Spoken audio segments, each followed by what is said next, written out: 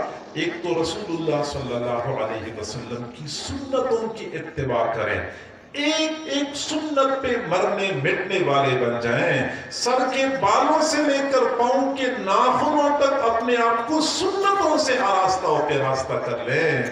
جب یہ تعلق مضبوط ہوگا، اس طریقے سے پھر ہم اپنے ایمان کو بچا سکیں گے۔ وجہ یہ ہے کہ جو بندہ سنتوں کی اتباع کرتا ہے وہ اللہ تعالیٰ کا محبوب ہوتا ہے۔ قرآن عظیم الشان اسی بات پہ گواہ ہے، قُلْ إِن كُنْتُمْ تُحِبُّونَ اللَّهَ فَاتَّبِعُونِي يُحْبِبْكُمُ اللَّهُ۔ اگر تم اللہ سے محبت کرتے ہو تو تم میری اتباع کرو، اللہ تم سے محبت کرے گا۔ تو اگر ہم رسول اللہ کی اتباع کریں گے تو اللہ ہم سے محبت کرے گا، اور جب ہم اللہ کے محبوب بن جائیں گے تو اللہ اپنے محبوب بندوں سے ایمان کو سلب نہیں کرتا بلکہ ان کی ایمان کی حفاظت کرتا ہے۔ تو ایک تو ہم سنتوں کی اتباع کریں، بندہ اپنے محبوب کی سنتوں کی بدولت اللہ کا محبوب بن جاتا ہے، ایمان محفوظ ہو جاتا ہے۔ کئی مرتبہ لوگ یہ کہتے ہیں کہ رسول اللہ کی محبت بس دل میں ہونی چاہیے، یہ ظاہری نقالی کا کیا فائدہ؟ ظاہر میں رسول اللہ کی طرح شکل صورت بنانے کی کوئی ضرورت نہیں ہے، دل میں محبت ہونی چاہیے۔ تو میرے بھائیوں، میں کہتا ہوں کہ دل میں محبت ہونی چاہیے، اور اسی محبت کے آثار بندے کے چہرے پر، بندے کے لباس میں، نشست و برخاست میں بھی نظر آنے چاہیے، کیونکہ محبت تب سچی اور حقیقی ہوتی ہے کہ جب اس کے آثار بندے کے جسم پر نظر آ جائیں۔ اور یہ ظاہری نقالی کئی مرتبہ بندے پر سعادت کے دروازے کھول دیتی ہے۔ حضور صلی اللہ علیہ وسلم غزوہ حنین سے واپس تشریف لا رہے تھے، ایک بستی کے قریب پڑاؤ ڈالا، بستی غیر مسلموں کی تھی۔ حضرت بلال رضی اللہ تعالیٰ عنہ نے نماز کے لیے آذان دینی شروع کر دی، بستی کے بچے باہر کھیل رہے تھے، انہوں نے حضرت بلال کی آذان کی نقل اتارنی شروع کر دی۔ حضور صلی اللہ علیہ وسلم نے بچوں کو بلایا، بچے ڈر کے مارے بھاگ گئے۔ صرف ایک بچہ ابو محذورہ نامی قدرے بڑا تھا، اس نے بھاگنا مناسب نہیں سمجھا، حضور نے اس کو بلایا، وہ قریب آیا، میرے محبوب نے پوچھا کیا کر رہے تھے؟ اس نے کہا جیسے کلمات وہ پڑھ رہا تھا میں بھی اسی طرح کلمات پڑھ رہا تھا۔ اچھا کس طرح پڑھ رہے تھے؟ اب بچہ کلمات دہرانے لگا، اللہ اکبر اللہ اکبر اللہ اکبر اللہ اکبر، اشہد ان لا الہ الا اللہ، اشہد ان لا الہ الا اللہ، اشہد ان محمد رسول اللہ، اشہد ان محمد رسول اللہ۔ حضور صلی اللہ علیہ وسلم نے فرمایا اب جاؤ اپنا کام کرو۔ اس نے کہا اب میں کہاں جا سکتا ہوں، اب تو میں نے جن کا کلمہ پڑھا ہے انہی کے ساتھ جاؤں گا۔ نقل اتار رہے تھے، نقل نے کیسے دل میں جگہ پکڑ لی، جن کا کلمہ پڑھا ہے انہی کے ساتھ جاؤں گا۔ حضور صلی اللہ علیہ وسلم نے اس لڑکے کو اپنے ساتھ لیا، مکہ مکرمہ